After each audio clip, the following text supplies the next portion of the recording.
Awesome. We're live. I think we're live. Kyle Shirkness of the Bitcoin Pivot and other places. Welcome to the Sound HSA show. Uh, this one is, I think, is going to be a good session.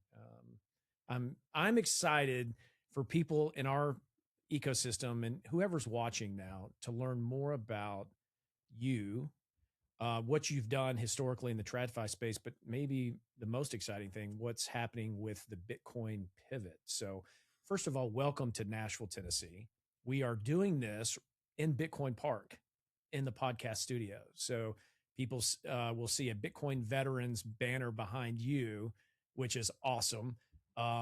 This is a pretty cool spot for people that have not been to Bitcoin Park. This is your first trip, right? This is my first time at Bitcoin Park. This is a wonderful place. I'm so grateful that you extended the welcome, and it just brings joy to my life, to help others and connect. Yeah, that's awesome, man. Well, listen, we're going to take this in a number of different directions, but maybe a little bit of background so people know. I think people have started to see you more often in the Bitcoin space.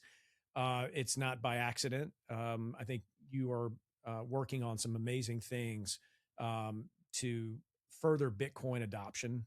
And so, but let's start maybe in the beginning. You're from the Philly area. That's where you currently live, and kind of maybe a little bit your origin story would be awesome. Yeah, so I'm from Philadelphia, Pennsylvania. I live in a small town called Phoenixville. It's really one of the most walkable places. Actually, I love that I can have a meetup there and share in the same town with another meetup on the same street, different times of the month. But um, look, I love Philadelphia. I was born there. I lived most of my life. I've lived in Huntsville, Alabama 3 times, so I can't say I lived there the whole time. But what I find interesting about where I live and it connects to Bitcoin is what I talk about consistently, which is freedom and independence. It is the birthplace of America. We were founded on those principles, and that's a strong connection to Bitcoin. I don't want that to come across, though, when I say that as a maxi, I'm just all freedom. But it's important to call this out because Bitcoin has certain underlying principles that really are important to connect with Bitcoin. So I don't want to get too deep, but yeah, I love Philadelphia. My family is from there. We love living there. I have a strong community. I come from the TradFi space. I've worked most of my career in the credit union industry. Still do. This is a love for that community, and I will always be very highly supportive of the credit unions in this space. And I think that this is an opportunity for that industry to connect to sound money and the underlying technology of Bitcoin. And it's very close and personal to me, or else I wouldn't do it. Yeah. Yeah. I appreciate that. So when did you first find Bitcoin? I think that's important. Yeah, I mean, I don't like to publicly disclose, when I came around that for privacy reasons to a point, but yeah, I do like to say this. My wife, my loving wife, I know she's probably listening right now. She's my strongest advocate and supporter. She understands Amen. why I am in Bitcoin. I live and breathe Bitcoin daily from the time I wake up to the time I go to bed. I wear the Bitcoin lapel pin literally every day.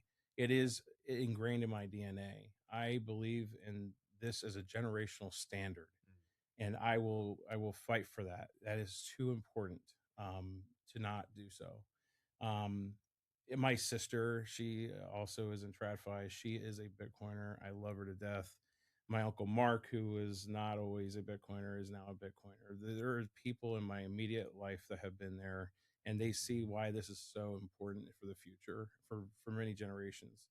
Beyond just that, those that I work with, I am very thankful on a daily basis to them. That community, I could never imagine how much love and support I have been given, the connections I have built. And that's where the Bitcoin pivot concept came out of. It was these connections I have with my loved ones, the people in my community. The biggest call out was lack of understanding. We don't have enough education in this space. I feel like we've done a lot siloed, but we're not unified, Stu. Like we really need to come together as Bitcoiners and really do the right thing and help people understand what this is. Yeah. Yeah. I came from the healthcare space. You and I've had this conversation similar to finance, right? Behemoth of an industry. I mean, healthcare is 20% of our GDP, actually more now. And there's a lot of legacy interests that have survived and flourished under a very dysfunctional healthcare system. Um, Finance is very similar. It's just the money, so the money system that we have in this country. It's what we've always known, and departure from things that are comfortable and that have ostensibly worked, quote unquote, worked for people. Change can be tough, and I certainly appreciate the the thought process of trying to do something revolutionary, something innovative, something that will help people. And part of why I kind of, when I first found Bitcoin in 2016, I was still in the surgical device game, but I was always thinking about Bitcoin, and I knew something was afoot. I came home and I told my wife, I said, I don't completely understand what's happening here, but something is happening. And will you go down this journey with me and just at least allow me to pursue this? And I applaud, the connection and the union that you and your wife have, because you have to have some freedom in your life to be able to really understand what Bitcoin is. And anyway, I just wanted to give you just a reference point of kind of my journey too is kind of similar, right? You have to have a point in time where you just have a mental space to embrace this. And then people can see it on your face. They feel what it can potentially mean and why it's so important to you or to me. And I've orange pilled a bunch of people in my sphere too. There's a famous saying that if you don't understand Bitcoin, I don't have time to explain it to you, right? And man, there is a juxtaposition of that right now, especially with the BIP 110 stuff, that people automatically default saying, "Hey, we need to come together." Like there's some kind of issue. I think what you're thinking of or what you're talking about is something much, much bigger than that. It is a lot bigger, and I appreciate that you have been like you picked on that really quick one early in our engagement or relationship in the space. As you know, I have a habit of the reputation is starting to form that if Kyle says he's going to show up, he'll show up. Yeah. And I think that's really important. Showing up matters more than ever in today's world. Conviction is even more important. And I think, you know, something you said not that, but a few minutes ago was, it's not an easy task doing what I do. I wake up every day and I'm like, I live in this world, and the Bitcoiner in me is very passionate and wants to help everybody understand this. At the same time, that comes with some great challenge. I mean, you can imagine like this is not easy for an individual to have to do. You have to have conviction. You Right. have to really believe this is going to be something that's going to last for generations, or else you wouldn't be fighting for that and educating and bringing this to the table, right? And that's where the three C's of Bitcoin, because I know you wanted me to bring it up, because that is where I got this from my research, writing my in my dissertation process. That's right. Because you're writing your dissertation on Bitcoin, Yeah, I mean, an element of Bitcoin. it is Yeah. an element of Bitcoin, Yeah. which is been a very unique challenge as well. But it's the call out is real. Like lack of understanding that came across many times in the lit review process, and so it was a real problem statement. I made that claim, and it's in my problem statement now. And these three C's kind of came out of that: culture, creativity, and connection. Okay. What do we want our culture to look like, Stu? Like as Bitcoin community, that's one. Right. But there's people not in the Bitcoin space. Like, what about the? Do we not want that part? That we don't we want a culture that fits for everyone, a unified process or sense of belonging, that we're not all strangers. Like we're just human beings. Yeah. Proof of humanity is the first concept. Right. Like I really believe that we owe it to ourselves to work together and drive Bitcoin adoption and implementation in the eyes of the people. Because remember, Bitcoin is for everyone. Yeah. So Yeah. Yeah. So before we get, because I want to come back to the three C's, what is the Bitcoin pivot? I've seen that obviously from you now for several months. I know you've been working hard in the space around this concept. Tell everybody what the Bitcoin pivot is and what it represents. yeah, so right now, I mean, the Bitcoin Pivot is a community platform. It's really for one culture, many journeys in your like people may come and want to learn, and that's why the education piece is so important here, right? We need a place where people that whether you're a Bitcoiner or not a Bitcoiner, come together and talk to one another. And I started that through podcasting. I think podcasting was the way to first connect. And I love podcasting. I think it's just wonderful. I get to interact with people. I get to invite them on shows like Kyle Knight. If you're listening right now, thank you for the Kyle and Kyle show. That has been awesome. We've given a voice to many people in the Bitcoin space, and we've even had non-Bitcoiners come on that show. But really important here is that, the community, like I want to educate people. This is what I'm doing. I know this is the lowest hanging fruit to adoption and implementation. Once people understand it, then they'll get a better, like, why I should participate in this decentralized world. Because we are going into a decentralized world with and a convergence of innovations too. And it's happening rapidly. Look at AI in the last year alone. Look at how far that's come. And Bitcoin's a big part of this. I don't think people really are fully capable of or ready for that. Yeah. So, I mean, look, I even have on the main website the Bitcoin Network live stats. You can even click on the right, view full network, and you can actually get a breakdown of everything that's happening. Like, what's the block height? Why is the price where it is? What's this hash rate? What is the whole network as a whole? Like, you can learn all that. And so there's a big educational component involved. That's what this is. My mission is to educate and bring communities together, and I call us all pivoters. We're a pivoter, right? We're all pivoters, because at the end of the day, whether it's Bitcoin or not, you're pivoting to something in life. And the call out here is like, I do think Bitcoin will find its way into whatever you pivot in life in, using AI or whatnot. Whatever your journey is, this will find its way eventually. Yeah, I agree.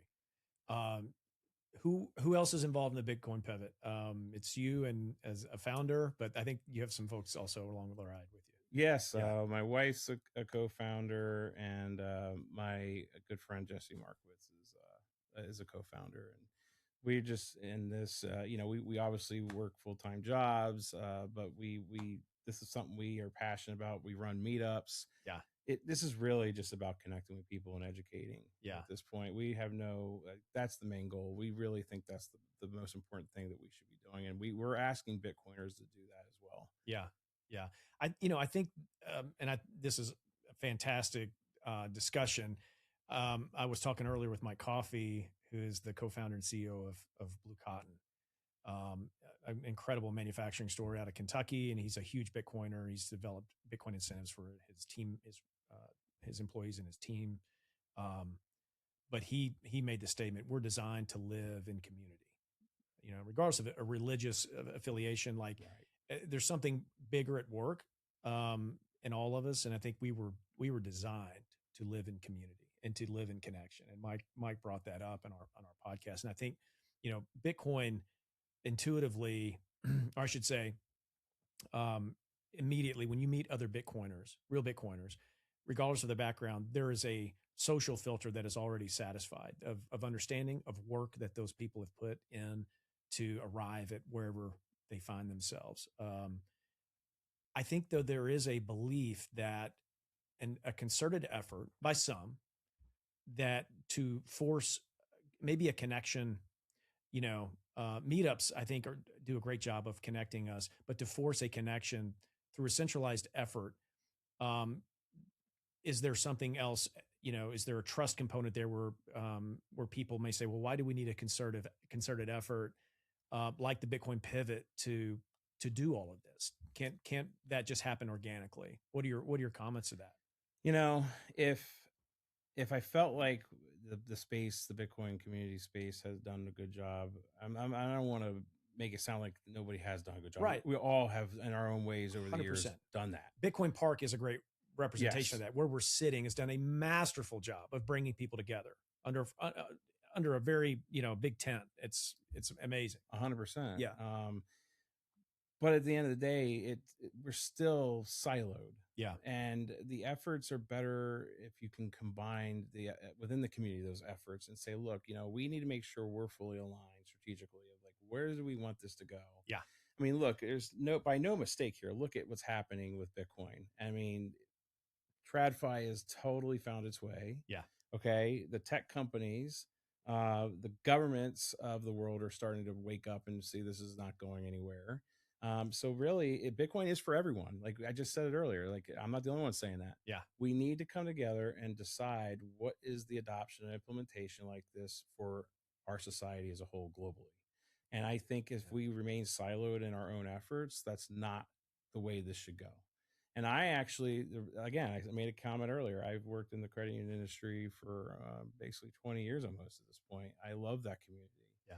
I actually think the credit union ethos matches 100% with the Bitcoin ethos, which is giving back and helping your communities. And that is why I believe this is going to be very impactful and powerful over time. Over the next 3 to 5 years, where people are going to look back when we did this podcast, and they're going to go, Kyle was right. Yeah. And I have conviction of that. I will literally go to bed tonight knowing that that was the right statement to make at this point in time. Yeah. That is, credit unions do a great job. All of them. They have done so much for people, whether it's a small business owner or a member just trying to learn how to have better financial literacy. Yeah. Bitcoin has a lot of the same ethos. Yeah. So I just think eventually this is going to find its way. And if you're an executive listening right now in that space, the most important thing you do is just start learning what this is. Don't be scared of it. Yeah. I think that's really what that is a barrier still. Yeah. Executives are just people like you and me. I mean, people make up organizations, right? So what if the Bitcoin pivots 3 C's of Bitcoin was really just a free way of saying like organizations have a strategic evolution in organizational development to understand Bitcoin As a part of their right offering. It could be just Yeah. a way to learn. Like I don't know if it's this or it's something, but just start learning what Bitcoin is. That's the call out. That's the call to action here. Just learn. How is that manifested? Because you've been with your institution or your organization for a while. 20 how many Well, years? I've worked for multiple which everything I say, by the way, I know we're supposed to say it. I didn't say it at the beginning, but everything I say and do is not where I work. It's my views and opinions or that of my own. Yes. So I just want to make that very clear. But that world has been a very supportive world of me. Like I respect every one of the people I work with, the people from top down, up and sideways, whatever you want to call it. It's very personal. Like I just feel so blessed. Yeah. I can tell. Yeah, I can feel it. That doesn't mean that there's not challenges in my life. Like you have to have convictions too. Yeah, you really, anything. You really do. Yeah. Like if you didn't think this was really important, yeah, I wouldn't do it. Right. And I just think this is just so important. I want my own kids to the Bitcoin's generational. I keep saying that. We all know that. But the best thing I could do for my family is knowing that one day when I'm not here is that I know that they're okay. And this technology is definitely the right path for them. Yeah. And I know that's for a lot of other people out there. Yeah. And it's obviously going in that direction. It's not a fad. No. Bitcoin's been dead how many times? Yeah. Yeah. So what's it been like in your current organization though? Because you've talked to me before about your efforts to orange pill and to educate. Yeah.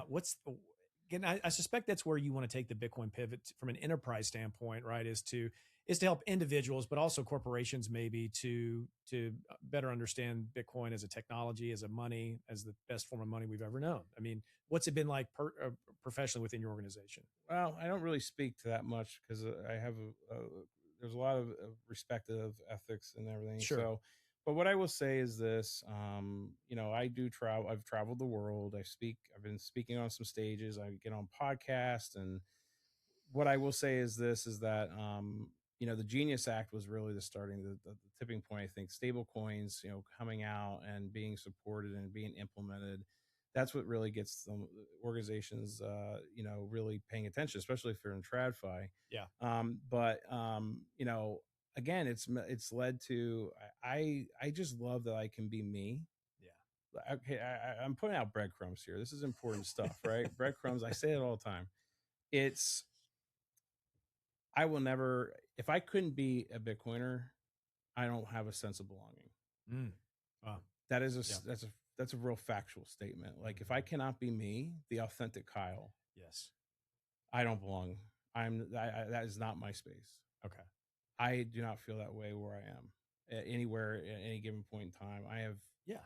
been accepted, and I am grateful for that every day I wake up. I do not take that for granted. Yeah. Um, I think though, for me, my efforts in my personal life, and that's what the Bitcoin pivot for me is. It's my personal joy and outlet to help educate Bitcoin with Bitcoin. I So the, mean, yeah. that is my outlet still. I need that. I need that for to give the people. Like I have a lot to give. I should not waste that talent and that energy. Yeah. It should be used to help people. Yeah. And that's why I keep saying the word conviction, because if you don't have conviction in this, then what's the point? But I do, and Yeah. I that is important. And I really just want to help people right now. That is the focus. Education is the key here. Yeah. If we do not bring the right education in this, it's going to be a tough road. And I don't want anybody left behind. I really don't want anybody left behind. Yeah. Yeah. That's a call out here. Yeah. I mean, the Bitcoin pivot, I mean, it's your pivot to start, right? I mean, you created the company and the effort in terms of building it, right? It's your pivot, like in what you're doing and the conviction that you're doing this with, right? I mean, Yeah, I mean, I don't know what this is going to be or not be long term. I think, for me, I just really, think that all the knowledge and experience is going to be filtered into this. The podcasts have really been a great joy for me. yeah. This is not a money maker. I want to make that fully clear. Like there's no money making here. I Yeah. literally pay to bring all the infrastructure for the podcast and these resources. There is a small cost if you want to join the community that is very low impact cost. Yeah. That is just to cover my cost. Yeah. I mean, there is back end infrastructure, right? Like better system design. So that's one thing we didn't talk about. Yes. I focus on building better system designs. Mm-hmm. And actually, Bitcoin is the innovative example that flipped that switch for me. Mm-hmm. Satoshi Nakamoto didn't create something new. Satoshi Nakamoto took various components in the space and said, wait, I think I can solve a problem. And that's an innovative example of building a better system design. Mm-hmm. So I like to focus on legacy systems or systems that are siloed and how can they come together and create something better. Love that. Right. So that's also another piece of the 3 C's of Bitcoin, like culture, creativity, and connection. We as a culture decide what we want to have happen, what we will accept and adopt. Then we use creativity, which is taking the ideas and concepts and forge something new. Right. And then you use connection, which is reducing the gap or breaking down the silos and reducing gaps and building bridges to give it to people to use. So that is why this is so important. Yeah. Bitcoin is the innovative example. And I think Satoshi Nakamoto wants us to use it to build better system designs. I really think that. Yeah. That's an interesting observation. People, sometimes when I first got into to Bitcoin, there was like, all the shiny objects of altcoins and, that started to pop up right in mass. And we've seen how many altcoins and cryptos are there out there now. But it was the shiny object in the corner that diverted a lot of people's attention, saying, well, hey, Bitcoin is the MySpace, that was the MySpace reference relative to Facebook, and something like Ethereum is Facebook. And what people didn't realize was the computer science breakthroughs. There have been so many attempts to do digital gold or digital cash before Bitcoin that failed because of centralization, just because of poor system design, right? Because of the double spin problem, all the things that were solved because of the confluence of tech that Bitcoin is. It's not just blockchain tech. That's actually the least, right. The time chain obviously is critical, but there's so many other pieces. Like when I didn't really understand Bitcoin until I started mining. Like it took, because I'm a non-technical person. I come in and I started retail mining like in 2019 or 2020. And then when the first China ban or the second one, or how many times China ban, I don't know. But the hash rate dropped off tremendously. Yeah. And when the next difficulty adjustment, I saw how much more productive my little mining, pool was when that happened. I'm like, oh, that's what the difficulty adjustment means. Yeah. And for someone like me, it took going down that hole to like understand. But I'm glad I did, because now I know why Bitcoin is so important, why proof of work is so important. That doesn't happen overnight. And so you mentioned the term education. How do we create more opportunities for education through the Bitcoin pivot? Because I know that's a cornerstone. Yeah, absolutely. I look, I I mine Bitcoin. I mean, I people know me. I mean, Yeah. they've heard me say it. So mining Bitcoin is the absolute best way to understand it. But I understand that's also could be a barrier because I mean, look, I mean, the equipment is expensive. Yeah. But at the end of the day, I also thought, well, how could I take that mining concept, right, and put it into here, and you can actually click on the full or view full network on the site and learn all about what the different components of the mining process is and Right. understand what these terms mean. And that's back to the education. Yeah. Like, you know, don't put the chicken before the egg is what I've been told a lot. So I picked up that and use it a lot now. Like, don't build something if you don't know what you're building it for. Start with education, build the knowledge base of where do you think this should, how does this fit in your world, personally, professionally, and then you start the building process, like that creativity process, right? Once you understand what you're building for, whether it's personally or professionally, then you're going to know how to connect it, Yeah. right? And so education is absolutely the lowest hanging fruit. This is what the next 2 to 3 years in the world is going to. We need this now. Yeah. And obviously, there's these bills that have been going through. The Genius Act went through last July 2025. It goes fully into effect in January, and the Clarity Act is right now hanging in the Senate. Which Right. I Uncle Mark, if you're watching right now, love you to death. Thank you for all you do. He even came in January to visit with some senators. So uh, the point is, we need some of people may think, oh, well, why do we need regulation? Well, we need regulation to give us clarity on this. Yeah. Okay. That is education in of itself. I mean, right now you got people in our Congress that are trying to understand this themselves and just try to get behind it and see how they can support it and not kill innovation. Right. Right. That's an Mhm. important call out. That's huge. It is huge. Yeah. And I do think that this bill gets pushed, and there's things in there I really do respect and appreciate. Like we have developer protection, self custody. Right. Those are important to us in the Bitcoin space. But then there's others that are not in the Bitcoin space that go, well, why is this bill important to me? Like if you're in the TradFi space, you could look at it, you could perceive it as, well, the crypto exchanges are now going to win. Right. I don't know if that's necessarily true. I think there's a balance here. I think that this will give clarity to what both sides of the equation can do and not do. Mhm. And but at the end of the day, like I just feel like there's so much competition, Stu. Like what about like some Jesse always says like competition. Where is the competition? I know we're all compete. People want to compete. There's nothing wrong with that, but there is like something like this that's historical, like from an innovation standpoint. The competitors need to have competition, Yeah. and they need to come together and try to figure this out for proof of humanity in the long run. Yeah. Frenemies. Brandon, well, I no look.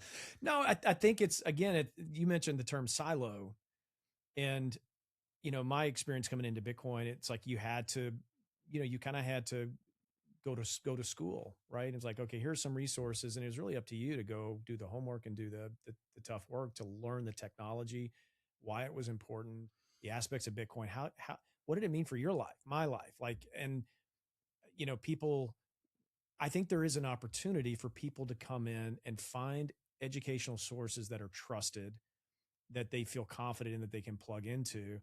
What are some ways that you're excited about in terms of living out the message of the Bitcoin pivot? So you mentioned podcasting. Obviously, there's meetups and there's things like that. What are some other things that you're hopeful to kind of instantiate as a part of this? I think for me, the Bitcoin pivot will be a long term. It'll be for me to pass on.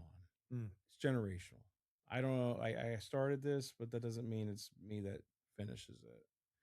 I think I'm building for people to have in their life. I mean, there's so many things that go through my head, too. Like, yeah. I can't name them all because it's overwhelming sometimes for me. Yeah. I think that this concept will flourish and be in every organization one day, Hmm. but it's not going to be me that does that. It's got to be people in the organizations. Right. They need to be the ones to say, are we adopting or implementing Bitcoin? Yeah. Does it fit a real purpose for us? Like people need the more education we give the people, the tools, they will decide as individuals what we want in our organizations. Right. I can speak from personal experience that I would have never seen as much support, even like my regular job, like where I Mhm. work, um, how much support that was. Yeah. That's just like, you know, no words can describe that. Yeah.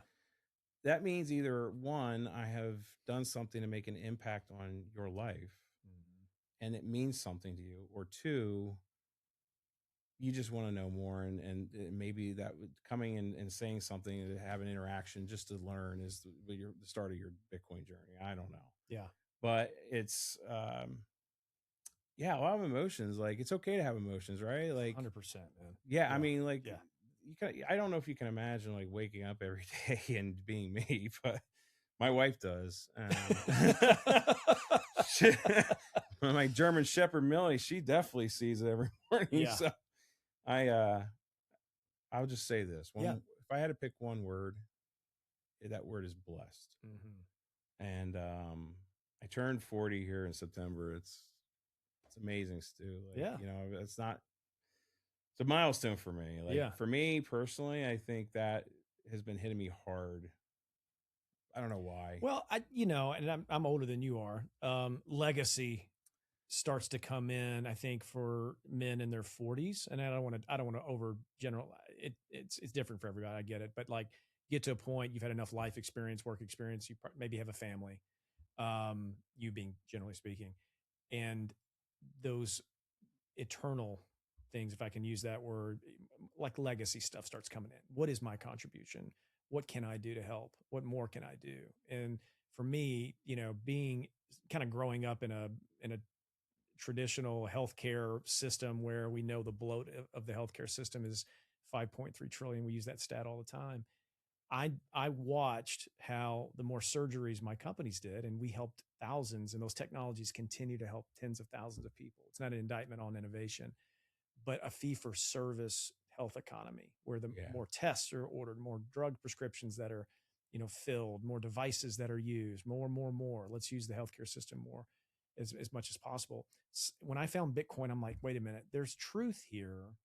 It's lean, right? It's well thought out. There's super intelligent people that are involved, and from that point on, I was trying to figure out what contribution can I make. Someone with a tremendous amount of health enterprise experience launching health and med tech companies and scaling them to bring health into this discussion. Because I also noticed that, health tended to be a part of a lot of Bitcoiners like live, in terms of, fitness or whatever, or just a study of it. And that that was my calling to do something at the intersection of health and Bitcoin. And there were a lot of failed attempts in 2017 with blockchain for health and all that BS. And please, yeah, forgive my past sins, for those listening and watching. But no, that I had to go through that to understand really what Bitcoin was, like what Bitcoin was, not crypto, not blockchain, none of that. And Sound HSA is my contribution, and my co-founders, John Gordon. So I look. We spoke a lot about me in this. I would like to turn it and say I want to thank you for what you're doing and your efforts. It means oh, something. thanks, man. And I'll tell you why it's personal for me. Yeah. And that's why I have shown up at like any Yeah. events you're doing. I've shown up because my wife has a disability. Rheumatoid arthritis is like I don't think people see what I see every day. Yeah. And you created a new vehicle, an opportunity to put Bitcoin that is like I said, is a generational standard Mm.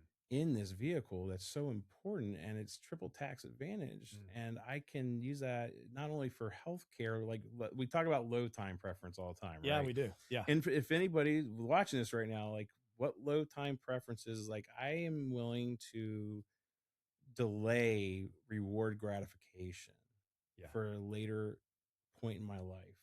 And because of what I know about Bitcoin and have for a long time, is that will be there years from now, and I Mhm. know it'll take care of those I love the most. And you're the first Mm. with you and John, what you did and your team delivered that, Yeah. and that met Well, my thank you. personal life. So with what my family needs, Yeah. so Thank you. that's a better system design. Yeah. Yeah. That's what I saw. It was it was intuitive to me, but it's hard to do new stuff, right? But I think it's worth it, right? Life wasn't meant to be easy. It was meant to pay a price for worthwhile goals, right? At the end of the deal, if it's not hard, it's probably not worthwhile at some level, right? If it's not, Yeah. if it's easy, Stu, Yeah. nothing should be easy, or else everybody would do it. Right. Like let me go back and I'm doing my PhD right now, and Uncle Mark and my wife have been through this process with me because that is a challenge in and of itself. Yeah. If it was easy, everybody would get a PhD. Yeah. Right. Yeah. This is no different with Bitcoin. Bitcoin is not. It's a personal journey for everyone. Yeah. It is not easy. If it was easy, then you wouldn't be able to build that conviction, like I keep saying. Yeah. Once I know what I know about Bitcoin, it's hard to unknow it. You can't look away. You can't. And that's what happened to me. Yeah. I mean, and like you mentioned, you mentioned being kind of on the, more on the down low with your involvement in Bitcoin for, a long, long time. It was that way for me too, because you kind of spend a big chunk of your professional career, going through a certain path. And at some point you're like, this is too important. This is too important. The implications are too important. I think 3 years ago is when I like really became vocal with Bitcoin, as a Bitcoiner. Yeah. So it was three years ago. Yeah. I don't think I could have done that any sooner than that. Yeah. Once my wife, if she's listening right now, she'll remember. Like there was a time when I'm like, yeah, Bitcoin's too slow. It's not gonna, even though I knew, I'm like, this isn't gonna work. And then I'm like, I saw what happened with the whole alt season, the first, like during COVID and all post COVID. And I'm like, yeah, this is not I don't like what I'm seeing right now. Yeah. Yeah. And so that just that was further conviction, like, okay, Bitcoin is the trust anchor. Yeah. And I knew that was what I needed to do research, like this technology. And I actually picked, for my research, I actually took it as the KYC process, because I think DIDs, right? And it's caused a little bit of confliction. But look, I think there's a lot of process improvement to be done to give more people ownership rights, control of their identity. Yeah. And I think DIDs do have a purpose, and that's where my research it's not the KYC process I'm really looking how to turn that into something different and better for people, but also that's good. Yeah, so yeah, you know where I'm going with this. Yeah. But yeah, look, it's been a great journey so far. Yeah.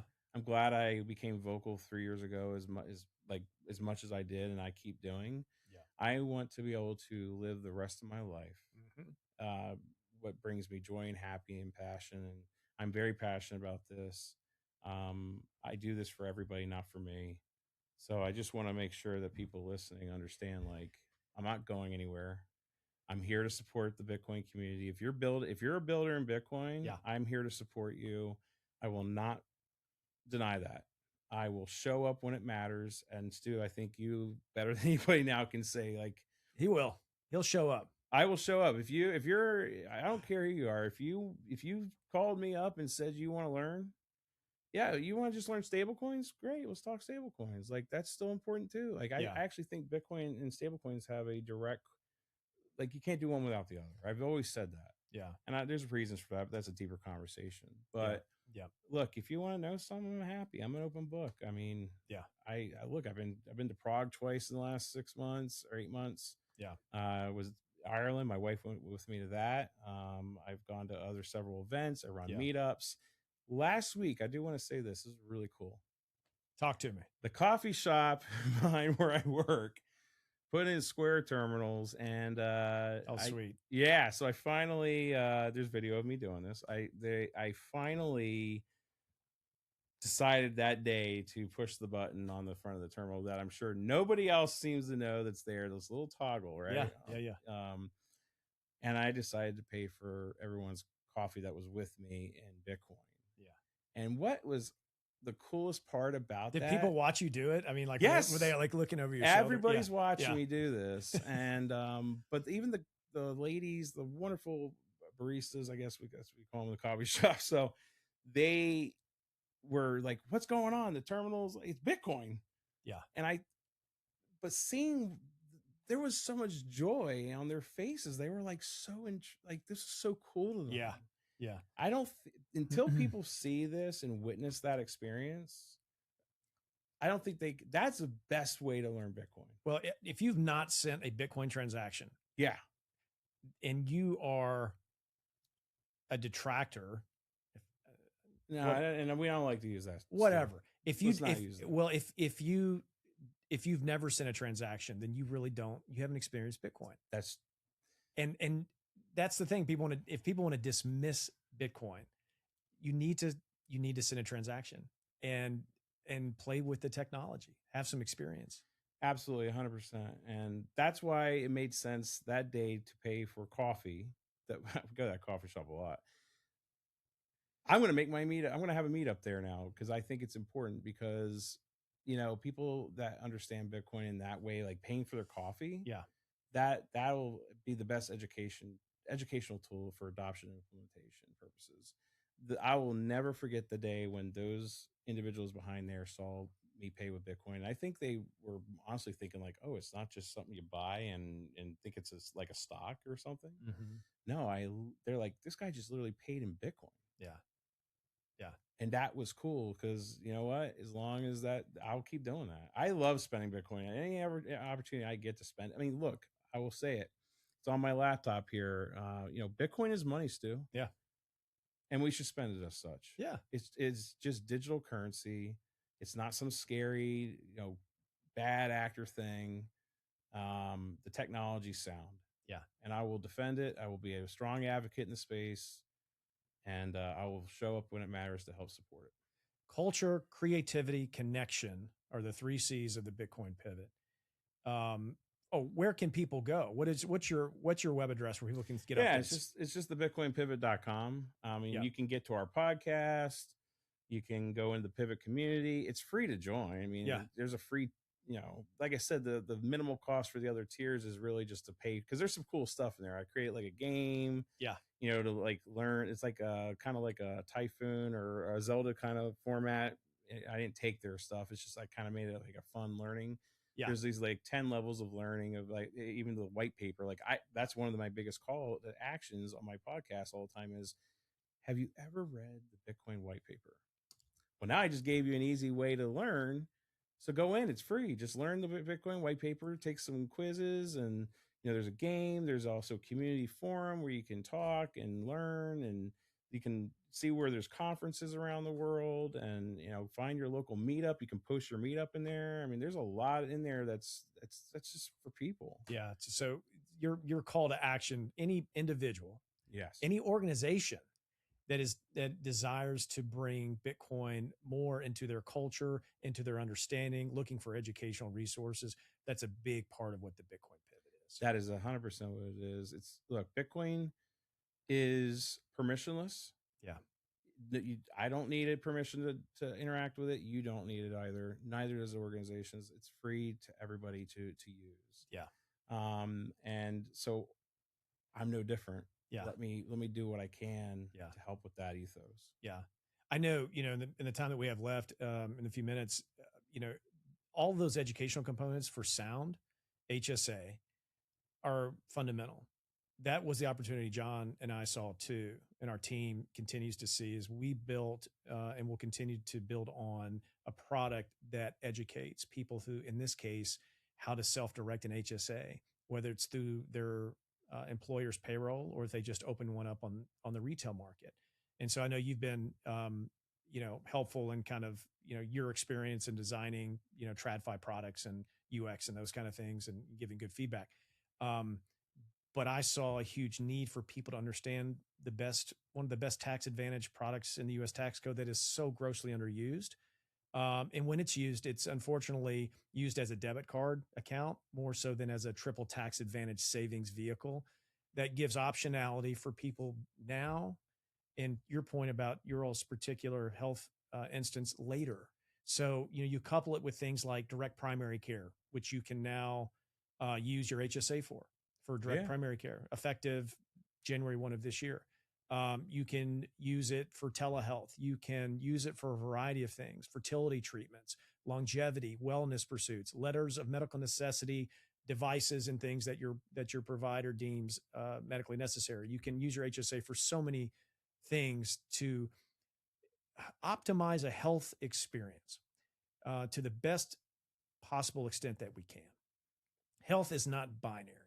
In other words, we can make all the right decisions and we still get an outcome sometimes that's inexplicable, right? We don't understand everything, at least not yet, why things happen. Conversely, we know people that maybe don't practice the best health and they live until they're 95. That's not the point. The point is to give people optionality in whatever their health pursuits are now, 10 years from now, in perpetuity, as long as they live in this vehicle, the health savings account that we have now enabled to hold actual real Bitcoin, I feel is fundamental in someone's overall health journey, that a portion of it should be invested in this asset. And we are the first people to commercialize this effort. And we continue to improve and just try to improve every day to offer something that people can believe in, can get behind, and can benefit from. And that's what got my attention, Stu. You guys, your organization showed up with something that matters to me and my family. Yeah. And that fulfilled a need. Yeah. And, obviously my conviction in Bitcoin, how we have had personal conversations even while I'm here at Bitcoin Park, near Vanderbilt University here of all places, which is awesome. But look, you delivered something that matters. It's amazing. I do think you'll have more of that out there someday, but I'm really grateful that you have given me a voice. You have given me something to work with for my family's needs. And I'm just grateful to have built this rapport with you and to support, you where I can. And because look, the healthcare system for me is very personal. As I said, my wife, if it wasn't for that, like I actually think that's got more broken system designs than even the financial side of things, right? For sure. I mean, so it's all about humanity at the end of the day. It is. And, transparency is a big part of this too. And, on the healthcare piece, I live in Nashville, Tennessee.